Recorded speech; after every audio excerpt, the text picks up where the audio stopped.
Welcome to the Virginia is for Laughers podcast, brought to you by the funny Womax and Friends. If you're looking to get more out of your Shenandoah Valley experience, then this is the podcast for you. You'll meet interesting people, musicians, and comedians that perform here and find out more about what you can do and see. Whether you live here or plan to visit, listen to explore what makes our unique slice of heaven. Now here's your host, Don Davis Womack. Hello, Laughers. We're thrilled to welcome back Heather Ream, Director of Marketing and Communications at Shenandoah Valley Airport. Located in the heart of Weir's Cave, Virginia, SHD serves as the ultimate gateway for the central Shenandoah Valley region, offering world-class service and a seamless travel experience. We'll explore the incredible services SHD provides to meet the varied travel and aviation needs of our community. We'll also delve into the exciting developments at SHD's Aviation Technology Park, a visionary project set to propel the region's aviation industry into the future. This tech park, marked by the recent completion of two 14,000 square foot corporate hangars, aims to attract aviation-related businesses and create high-paying jobs, positioning the Shenandoah Valley as a hub for innovation and aviation technology. Join us as we discuss how SHD is enhancing travel convenience, fostering economic growth, and supporting the development of cutting-edge aviation technologies. Welcome to the show, Heather. It's great to have you on today. Thank you so much for having me. And after that awesome intro, I don't know what else I have to say. Just kidding. Just kidding. Yeah. I talked to you on the phone. That was a great overview. Well, thank you very much. And also, it is the first time on the Virginia is for Laughers podcast that we have recorded new podcast inside an airport hangar itself. And here we are. Isn't it stunning? I love it. It's just one of the King Airs that we have based here in one of our new hangars. That's amazing. I was going to say, do you know what type of plane it is? Yeah. And you do. It's a King Air. Yeah. Okay. Yeah. What's great about that? Or do you know? I mean, I think it's a very efficient aircraft. Mm-hmm. I do. I think it's pretty fast. But I probably don't know nearly as much about the airplanes as our operation folks. But it's pretty. Yeah. And they're very popular. How many people does this plane behind us seat? Do you even know, or roughly? I think it depends on how it's configured. Okay. But I would say like 6 to 8, maybe. Somewhere in there. Somewhere in there. It's more than a couple. More than there a couple. We go. And not 25, right? That's right. I'm not starting out real strong, huh? I think you're starting out perfect. I know stuff about the airport a lot more than I do specific aircraft. Let me just say that. Okay, perfect segue into our next question is, can you give us a general overview of the Shenandoah Valley Airport and what it offers? Sure. So the Shenandoah Valley Airport was created back, the idea kind of came about with a lot of local business people. At that time, there was several small airports in the area, but none of them really had the capacity to be able to serve a larger aircraft and to have commercial air service. Mm-hmm. And so business leaders from Waynesboro, Stanton, and Augusta County, Harrisonburg, and Rockingham County, all 5 of those localities came together and kind of came up with this vision of a regional centralized airport. They looked at multiple locations and ultimately settled on Weir's Cave because we're kind of halfway between all of those localities. That's true. And even today, we're a political subdivision, local government, and we're governed by those 5 localities. Our airport commission is made up of a representative from each of the localities. So that's kind of our board of directors. Yeah. So it's not a private company that runs it. No, we're like local government, political subdivision. Okay. Yeah. So then there's a certain amount of the budget that comes from the local government to run the airport? So we get a little bit. We're kind of like the, the localities all chip in for the regional jails and that type of thing. We do get a little bit, but mostly we are self-sustaining. So the local funding helps a lot with like our improvement projects and those types of things that we have a local share on. Okay. Like for instance, safety upgrades and that type of thing. Hey, Laughers, Tisha here. You know what goes great with this podcast? Free Popsters Gourmet Popcorn. We're so excited to sponsor this podcast, highlighting some of the most wonderful people in the Shenandoah Valley. To show our love for you, Laughers, we're giving you 15% off today at prepopsters.com. That's PREPOP STEROUS.com. Use promo code LAUGH15. Yeah, you do have a lot going on here. I would love for you to talk about that.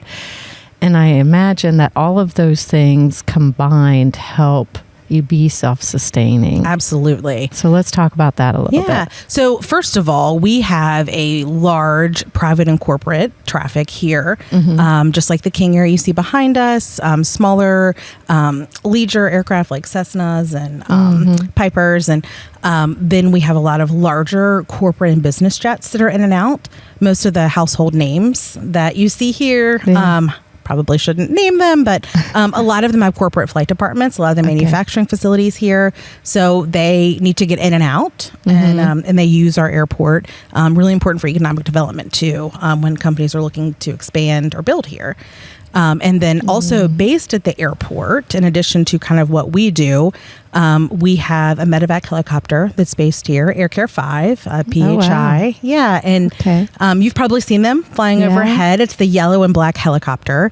And they can be on location for a trauma, like an accident on an interstate or, a remote area where someone needs life-saving care. And it's a mobile trauma emergency room, essentially.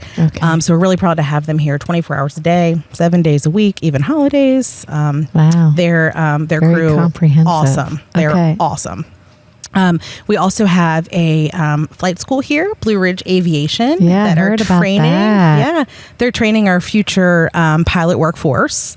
We do have a pilot shortage in this country, so they're very busy training new pilots, whether they're going to be just for fun and leisure or fly for commercial airlines. We have a maintenance facility here that works on aircraft, and they're really well known and stay pretty busy too. We have a lot of aircraft that come in and out for them. We have an aviation maintenance technology program with Blue Ridge Community College, which is really cool, training aircraft mechanics. That's a wonderful program that is growing rapidly. So we're really excited to see that. And those students are graduating with FAA certifications and going to work for, major airlines. They're going to work for, the government, doing all kinds of aviation maintenance. So it's pretty neat. To learn all of that locally, kind of in your backyard. Right. I know. I bet a lot of viewers, especially those that live around here, may not even be aware of what's available to them with the flight school and the aviation mechanics school at Blue Ridge. Both great career opportunities, especially for our youth that are, graduating high school and looking for something to do and train locally. Good options. And then last, of course, we have commercial service here with Contour Airlines to Charlotte. Yeah, let's talk about that. Before we do, though, I just wondered if you have any knowledge about what has created the pilot shortage and mechanic shortage, if there's anything that you can share about that. Yes. Because when you told me that, I was, what is happening? I was really unaware. So there was already some rumbling of those issues prior to the pandemic. But then the pandemic happened and airlines were trying to cut costs as much as possible. They offered early retirement. There was a lot of pilots who, came out of the military, went to work for the commercial airlines, and they're aging out. Right now, there's a mandatory retirement age of 65 for pilots, regardless of your health. Even if you can pass your medical, you have to retire at 65. So with those people taking early retirement or aging out, there's not as many people backfilling it because truthfully, becoming a pilot, it takes a lot of time and it's a larger monetary investment. So you don't have as many military pilots being churned out. So that kind of started the issue. And then the pandemic just really made that much worse. The airlines are coming back and they're doing a lot of really creative training programs for both pilots and mechanics. And our local programs here are doing everything they can to help with that. So I had no idea. It's getting better, but you see a lot of like flight cancellations. Some of them have to do with pilots and mechanics because if an aircraft breaks, you don't have the mechanics to fix it quickly. Then you're having a cancellation or delay, or crew member gets sick, pilot gets sick, or first officer, they get sick, and there's not anyone else that's able to back up for them, or it takes a while. It's all just kind of snowballs. I really appreciate that level of awareness. I think it would be great to get that word out more.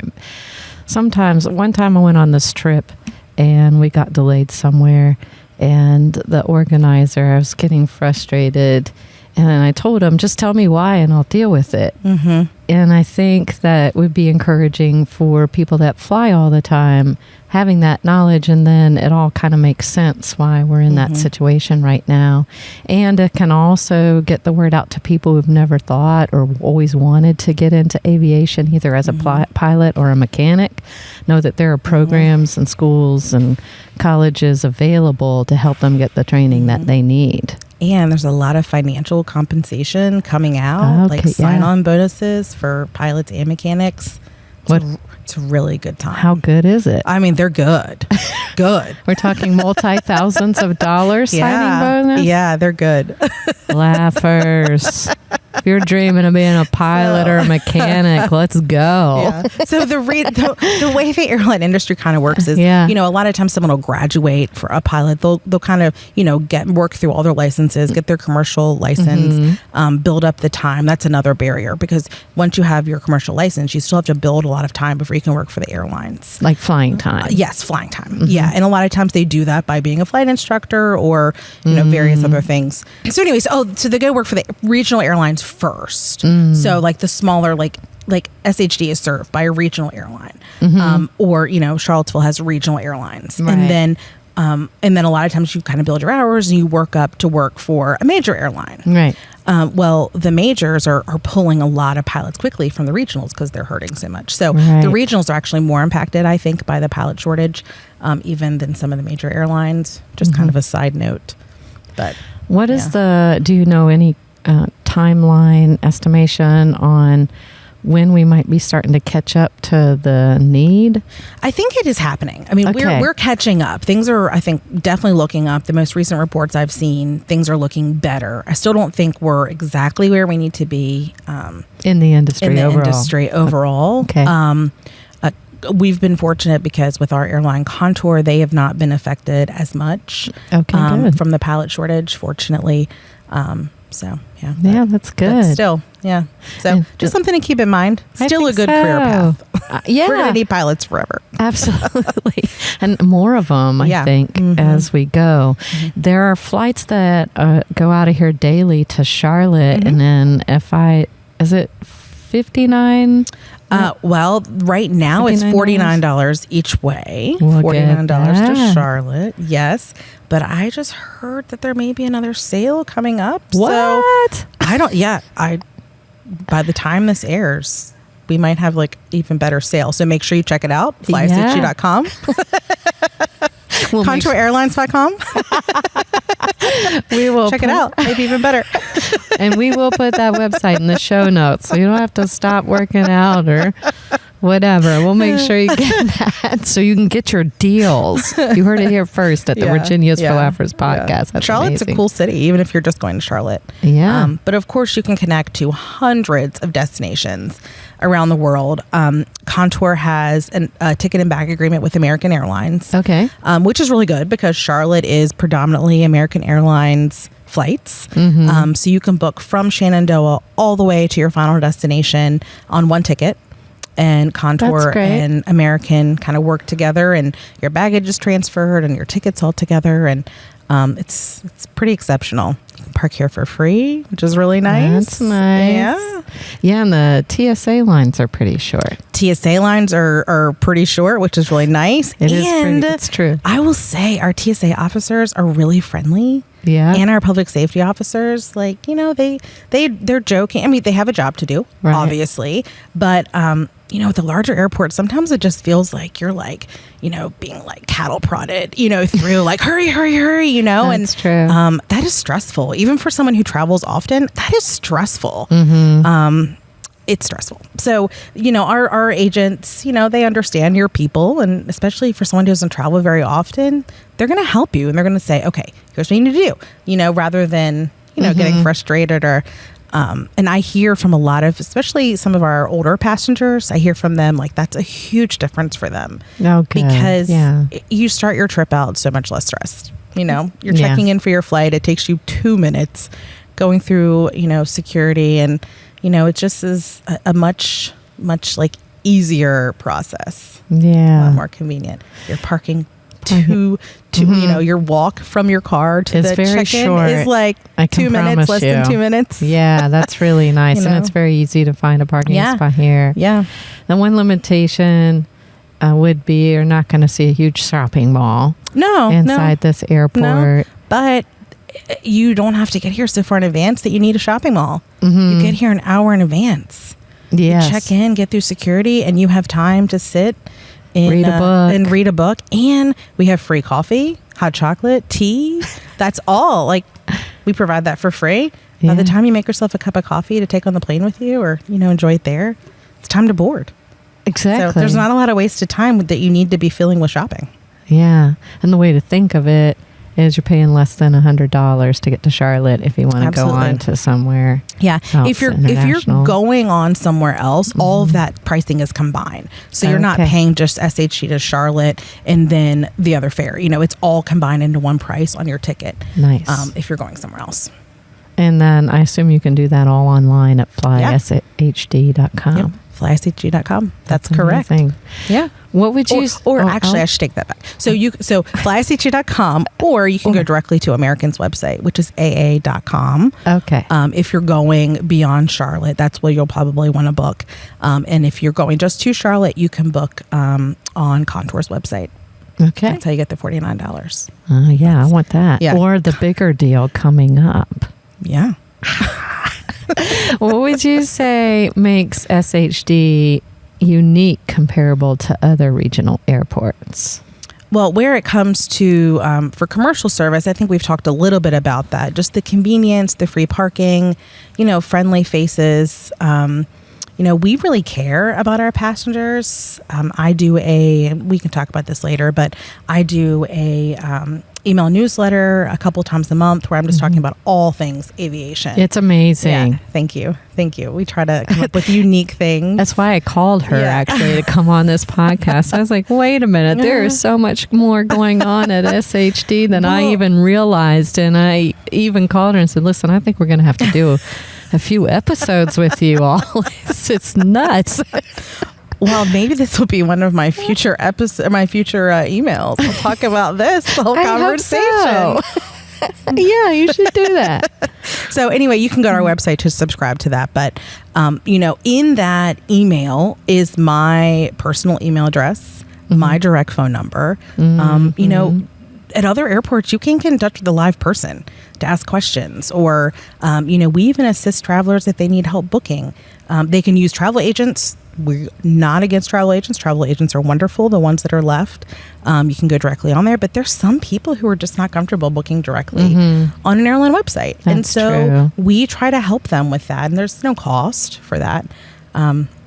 We just really care about our passengers, which, not saying other airports don't, but if you're so large, you don't have time to care about your passengers. There's the volume makes it very difficult to do that. Yeah. And I think a lot of us miss the personal touch that we had, those of us who come up from a different era where we even had people fill our cars with gas. That was a thing. We're trying to bring that back. I was a kid when that happened, but it's still amazing. Speaking of that, we're talking about filling with gas. Yeah. Our private and commercial side, private and corporate side, we have awesome employees too that are fueling the private and corporate aircraft. And we really pride ourselves on being kind of the front door to the community, to that part of our business. When you have a company coming in that is looking to possibly relocate or expand here. We have a lot of companies that do that. First impressions matter a lot. And so for us to have great, very friendly, really helpful, knowledgeable staff out there on the front line, parking the airplanes, greeting the people who are getting off,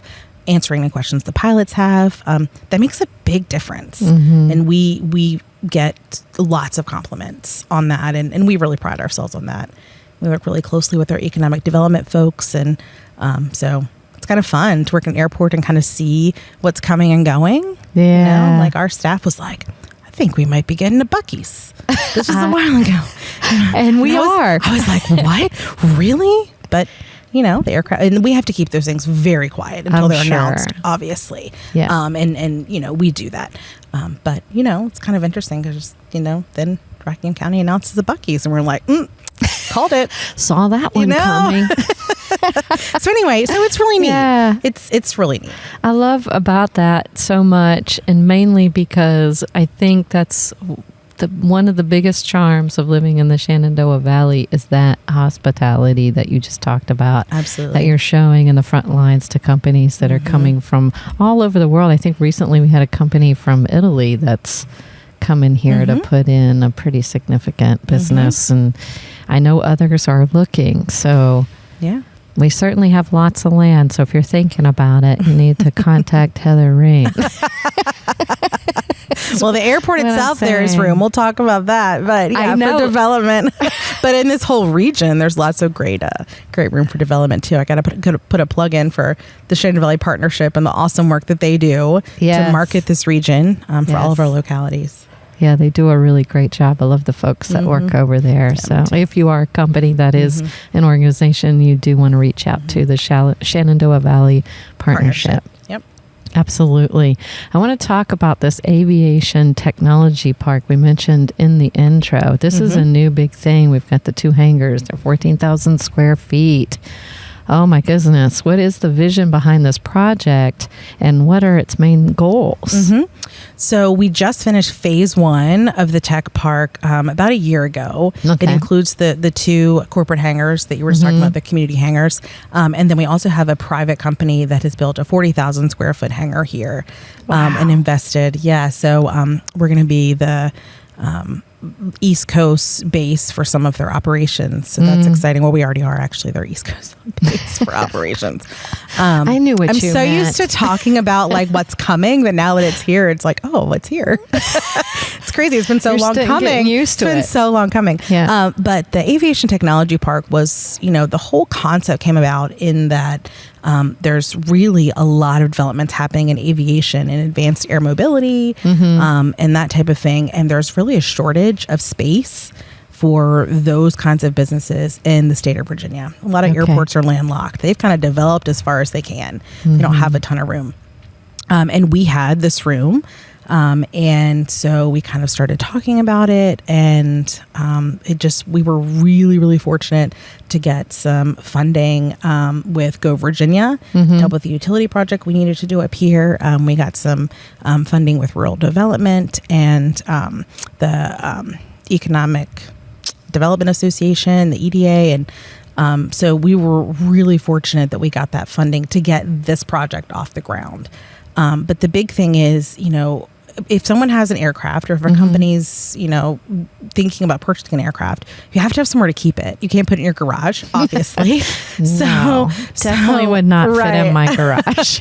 So we have about a toy plane would fit in my garage. We have about 100 based aircraft here, but our waiting list, especially for larger airplanes, was like several years long. Really? And other airports were the same. And so it's really a good opportunity. So that's kind of how it came about. Phase 1 is complete now. As I said, we are finishing up the environmental assessment for phase 2. Just finishing up a new road that's going to come off of Airport Road right into the tech park and replace our kind of temporary road that we had.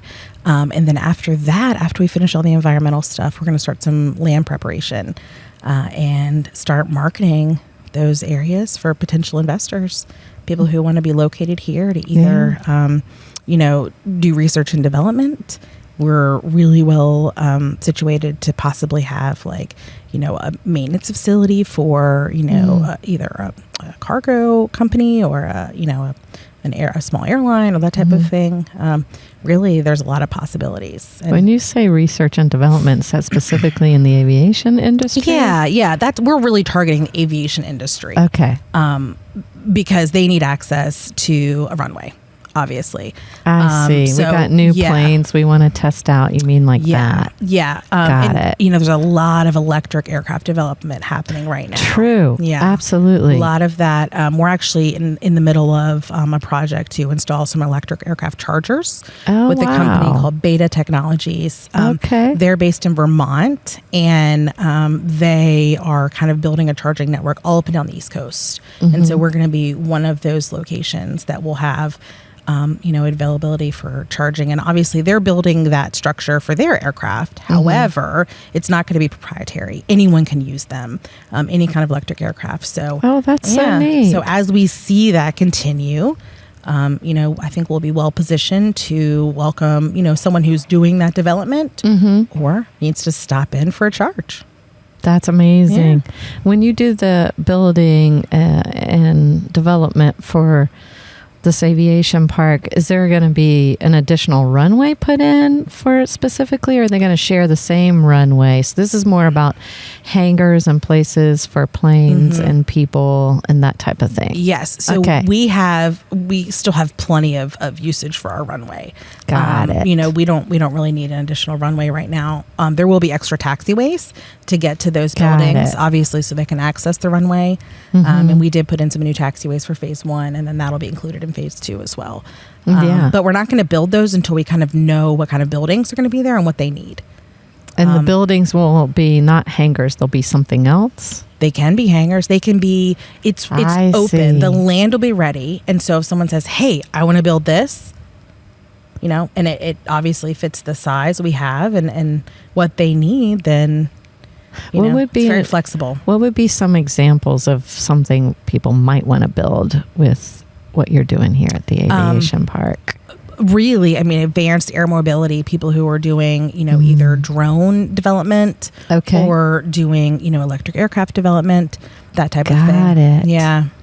Yeah, I just like asking those questions when you're not in somebody's industry. You almost feel blind. Like, what are we talking about here? It could be even beyond that scope. Right. Brilliant minds of aviation folks. They could have lots of ideas that we've not even considered that may be a really good fit. I encourage thinking outside the box. Yeah. I'm a big fan. Me too. A big fan of that. What is the significance? I think you answered that of the corporate aircraft hangars. That's a place for people to stop and store their planes. Right. Is there something else I'm missing though? No, that's really it. It's the storage facility of their aircraft, and our new hangars and some of our other hangars, they are HVAC controlled, so there is heat in the wintertime. That's so great. the aircraft's not they don't have freezing fuel lines or whatever, and so they're kept pretty comfortable. Which is important if you're not from the Shenandoah Valley. We are up toward northern Virginia, central Virginia, so we do have a winter. We do, which makes it very important that it's temperature controlled. Yeah. Because that would be bad. That would be bad. We don't want any of that to happen. After the crazy heat we've had, the snow almost sounds kind of good right now. For real. Don't tell our maintenance folks that actually have to clear the runway when we have winter weather. It's kind of all hands on deck in the winter. We do have some pretty cool equipment though. They do enjoy playing with it, but yeah, they like using the plows. Oh yeah, huge plows. Huge plows for the runways. Are they bigger than the ice rink clearing? Oh, much bigger than a Zamboni. What do they call those? That's yeah, that's much bigger than a Zamboni. Yeah, they're huge. Oh, yeah. So I think the first, I'm sorry, we totally are getting off track. Totally fine. I think, the first, snowstorm or two, they're like, yeah, this is fun. They're in here in the middle of the night, clearing the runway, having a good time. But if it's one of those winters when we get so much snow, I think they're like, okay, I'm done. I'm over it. But we have our own little mini VDOT. Yeah, you do. We have all the equipment. We can salt, we can spray chemical, we can, plow, broom. It's just, it's pretty amazing. They don't let me drive that equipment, but they shouldn't let me drive that equipment either. I like to ride along though. It's fun. Yeah. Do you have training programs? I imagine people don't know how to drive these things and whatnot when they get a job. So there's some sort of training, onboarding process. Lots of hands-on training. Okay. For fueling, there's lots of requirements and training you have to do for fueling aircraft because, it's really important to make sure you're not putting jet fuel into a avgas plane, or there's I don't know what all that means, but it does sound bad.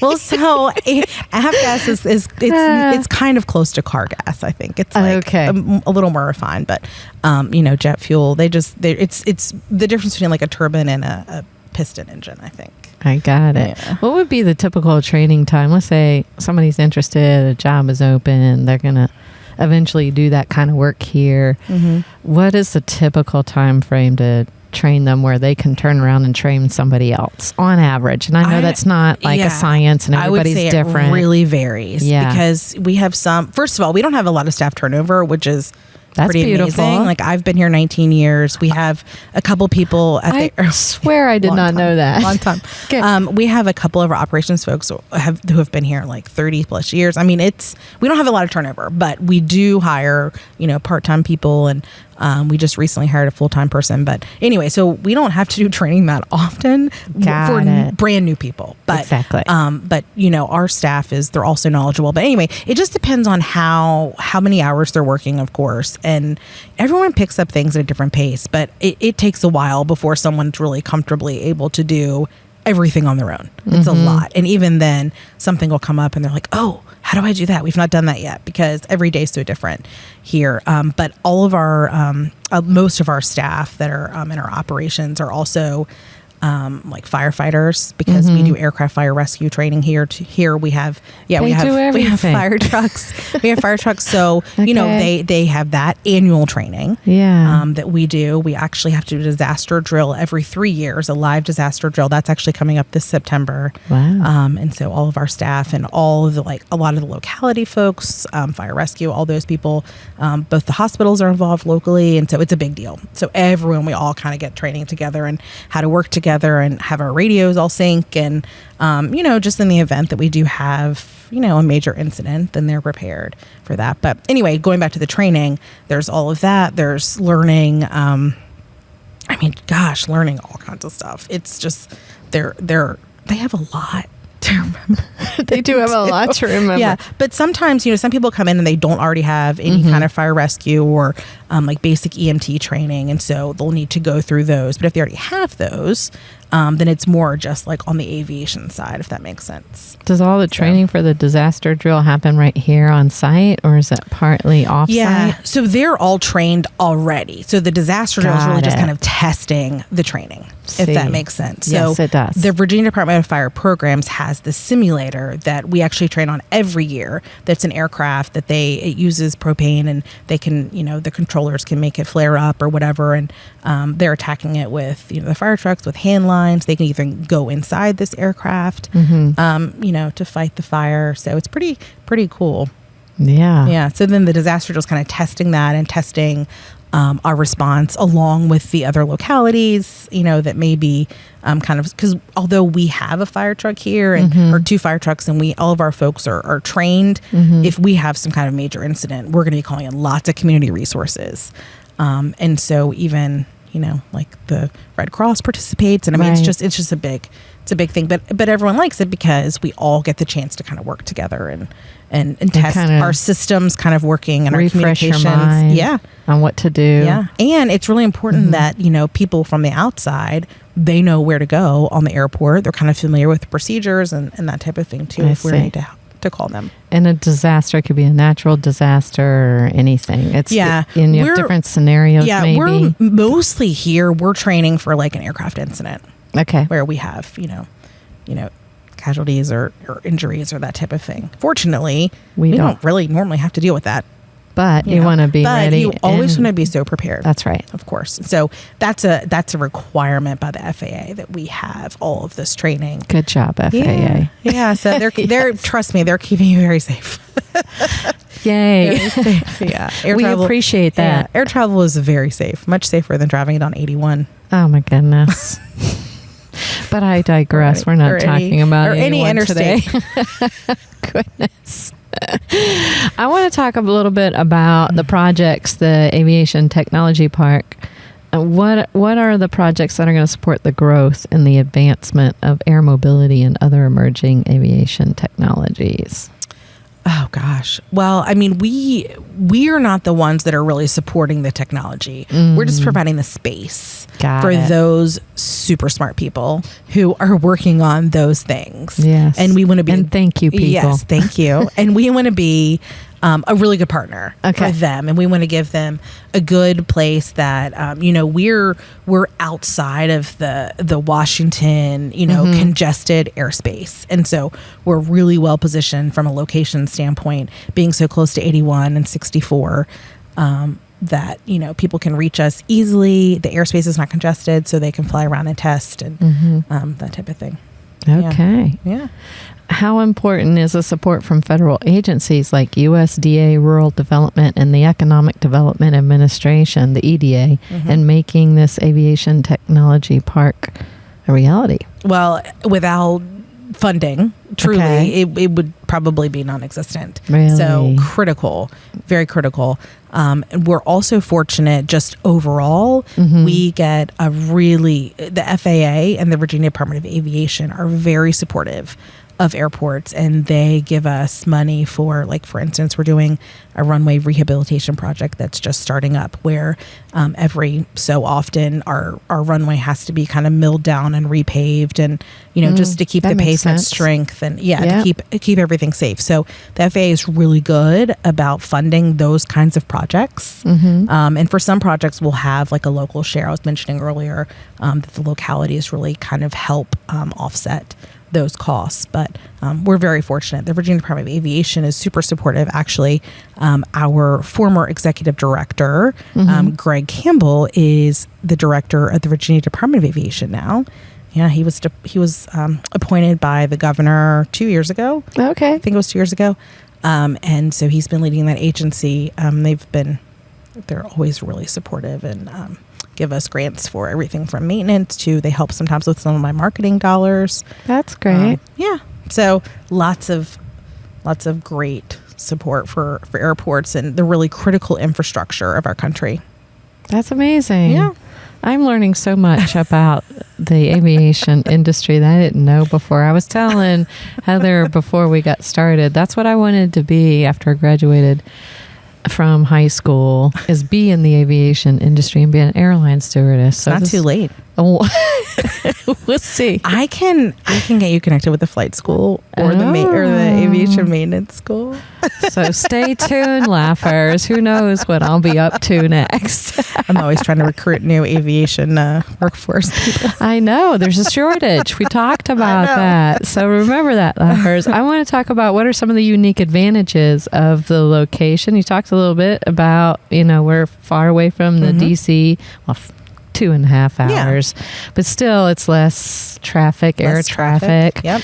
And how is that helpful to aviation related businesses and airspace and proximity to the urban centers? Elaborate on that just a little bit more.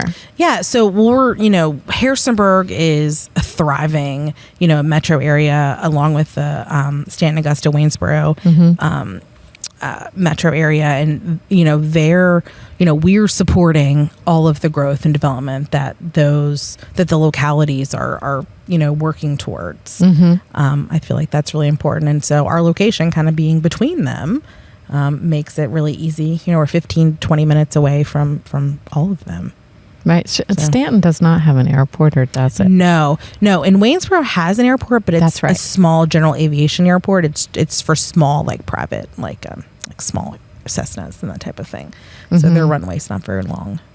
And to give you some idea of how far those localities are, if you're not familiar with the Shenandoah Valley and where this airport is in Weir's Cave, Stanton's 12 minutes south of us? 15 maybe. 15. Yeah. And then Waynesboro, would you say? Probably 25, maybe 20, 25. Just to kind of give you some geographical context. How do you envision the future of SHD in the Shenandoah Valley as a whole in growing this aviation technology and the industry itself? Yeah, the future's bright.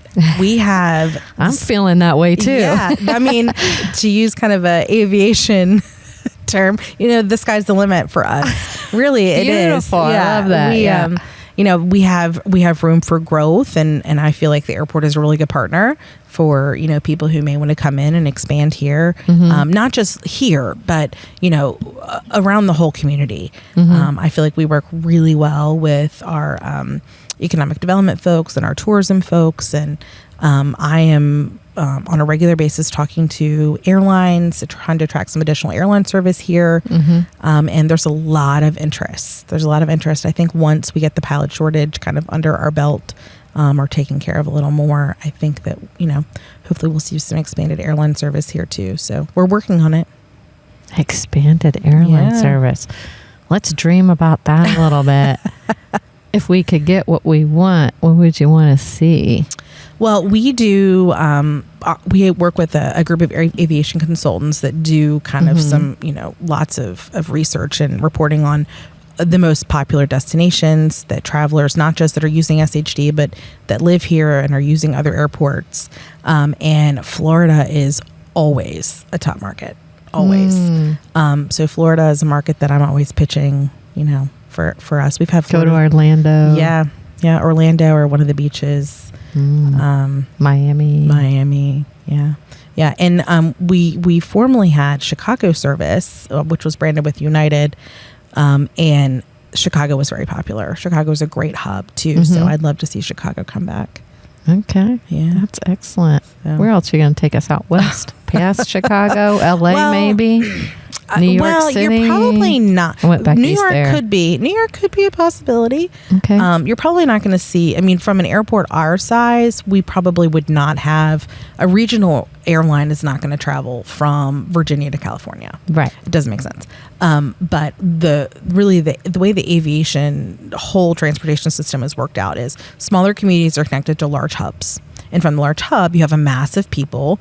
All the different communities are bringing people into that hub, and then they're connecting to go to their other locations, if that makes sense. So we're always going to go to some kind of a hub, unless it's a leisure destination in Florida. I see. And that would be, but for our normal air service, it's always going to be a hub where people can connect and get to lots of other places. And for us, that's Charlotte. For us, that's Charlotte right now. Yes. Okay. Yeah. This is amazing. Yeah. What feedback have you received from the community in terms of all this growth and what's happening from businesses and people that live here and what the growth of SHD? What kind of feedback are you getting? It's been very positive. I think people have a lot of pride, especially our localities. They have a lot of pride in the fact that, the airport is doing well and that we are, hoping to expand and provide a place for more development of our region. Yeah. It's been really positive. Yeah. Love it. You've worked here 19 years. I have. Which I just learned this, friends. Do you want me to tell the whole story? I would love to hear that because I just have a couple more questions. How in the world did you get into the aviation industry, specifically marketing? Well, what happened? I will be honest. Okay. I prefer that. I'm from this area. Okay. I grew up in Stewart's Draft. Yeah. And I lived in Waynesboro some, but mostly Stewart's Draft. And I went to Longwood University. Oh my gosh. Go Lancers. And I needed an internship in college. And I was coming back home with my parents. And I'm like, where would be a fun place to work? I knew nothing about the airport. Nothing. My parents aren't really like travelers, so we travel by car, but they didn't really fly a lot. I just didn't really know much about the airport. And so I'm just kind of trying to think about cool places and called, just out of the blue, cold call, and got this gentleman named Dennis Burnett on the other end of the line.